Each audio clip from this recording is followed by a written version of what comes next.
আসসালামু আলাইকুম। হট আ match, hot আ গোল। Messi যেন তার চোখকেই বিশ্বাস করাতে পারছে না।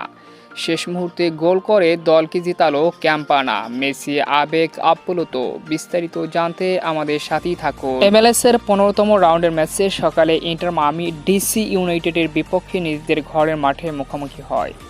দুর্দান্ত এই ম্যাচে একের পর এক আক্রমণ পাল্টা আক্রমণ। পুরো ম্যাচ জুড়েই ছিল তুমুল উত্তেজনা। মেসি বেশ কয়েকবার আক্রমণ করলেও গোলের দেখা পায়নি। প্রতিপক্ষ বেশ ভালো করেই মেসিকে হ্যান্ডেল করেছিল, যে কারণে প্রথমার্ধ এমনকি দ্বিতীয়ার্ধে নির্ধারিত 90 মিনিট গোলশূন্য কাটায় উভয় দল। তবে অতিরিক্ত মিনিটে সাব হিসাবে মাঠে নেমে চমক দেখালেন লিয়ান্দ্রো ক্যাম্পানা।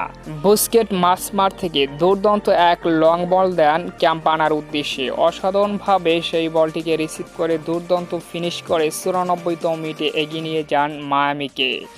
অসাধারণ এই গোলের পর উল্লাসে ফেটে পড়ে মায়ামি। লিওনেল মেসি যেন নিজের চোখকেই বিশ্বাস করাতে পারল না। মুহূর্তের মধ্যে যেন চমক দেখালো ক্যাম্পানা। পুরো ম্যাচ জুড়ে একের পর এক আক্রমণের পরও যখন গোল পাচ্ছে না, তখন ক্যাম্পানার এমন অবিশ্বাস্য গোলে সত্যি হতবাক লিওনেল মেসি।